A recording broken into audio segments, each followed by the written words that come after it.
brought to you by Silver Pumps. Top quality और consistent performance के लिए सिर्फ सिल्वर पंप्स, नाम याद रखना। आप सबकी मीडिया की मार्फत ये स्पष्ट रूप से सरकार का कथन रखा कि कोई फोन टैपिंग आदरणीय किरोड़ी लाल जी मीणा का न तो हुआ है न हो रहा है। ये पूर्ण रूप से बेबुनियाद और झूठी बात है। उसके बावजूद भी वो अपने हरकतों से बाज नहीं आए। उनको समझाया, उनसे विनती की कि कोई भी विषय विधानसभा की पटल पर रखें। स्पीकर महोदय ने भी हाउस 0 ओवर के बाद हाउस एडजॉर्न किया, उनको बुलवाया, फिर भी वो नहीं आए। हमारे पूर्व मुख्यमंत्री अशोक गहलोत जोधपुर से हैं और उन्होंने अपने कार्यकाल में होटलों में रहकर फोन टैपिंग करवाया। फोन टैपिंग का पूरा सबूत हुआ। उनके विरुद्ध दिल्ली में मुकदमा हुआ और उनके ओएसडी ने सरकारी गवाह बनकर के कहा हाँ फोन टैपिंग हुआ है, मैंने फोन टैपिंग करवाया है। टोडासरा के फसल में पूरे फंसे जूली। जब मैंने अभी आपके सामने निवेदन किया, हमारे यहाँ तो अशोक गहलोत जी मुलजिम है, एविडेंस प्रूफ है। जिसने फोन टैपिंग किया वो खुद कह रहा है मेरे कांग्रेस काल फोन। कांग्रेस को हमारे ऊपर आरोप लगाने का अधिकार नहीं। बिना किसी आधार के, बिना किसी सूचना के विधानसभा में गतिरोध उत्पन्न करने का प्रयास किया। नियमों के अनुसार अगर किसी सदस्य को कोई विषय रखना है या किसी राजनीतिक दल को कोई विषय रखना है तो उसकी नोटिस दिया जाता है, स्पीकर से परमिशन ली जाती है और उस विषय पर वो रख सकते हैं और सरकार तुरंत हाथों उसका जवाब देती है। उन्होंने विषय नहीं रखा, न नोटिस दिया और सीधे हौला शुरू कर दिए। फिर भी हमारे सरकार की ओर से स्टेट होम मिनिस्टर आदरणीय जवाहर जी मैडम ने आप सबकी मीडिया की मार्फत ये स्पष्ट रूप से सरकार का कथन रखा कि कोई फोन टैपिंग आदरणीय किरोड़ी लाल जी मीणा का न तो हुआ है न हो रहा है।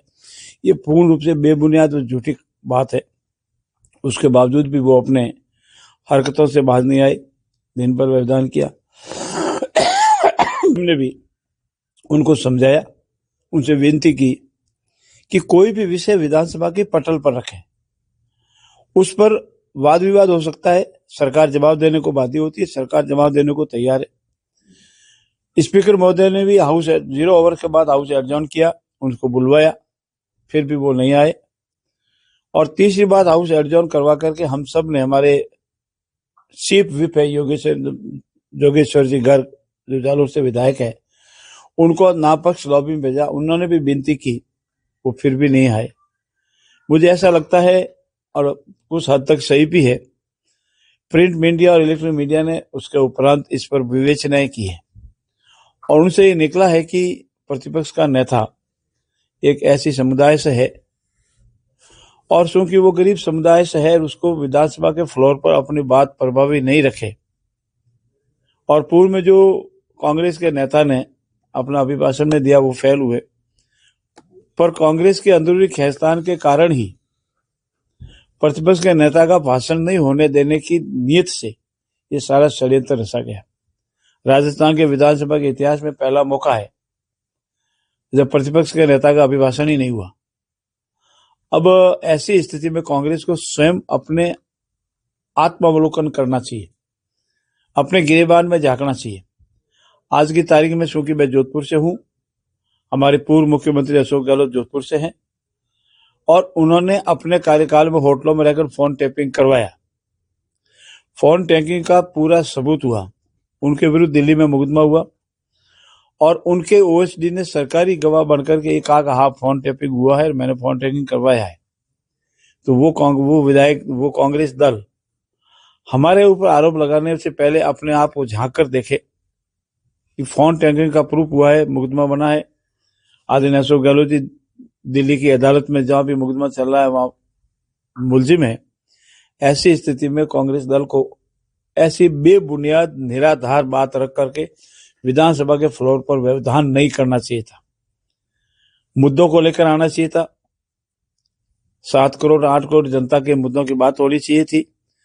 जिन जनता ने उनको जिताकर भेजा है, अपने क्षेत्र की बात करते, सरकार की आलोचना करते, समालोचना करते, सुझाव देते, तो सरकार उसको स्वीकार कर राजस्थान के विकास में और अधिक ध्यान करती।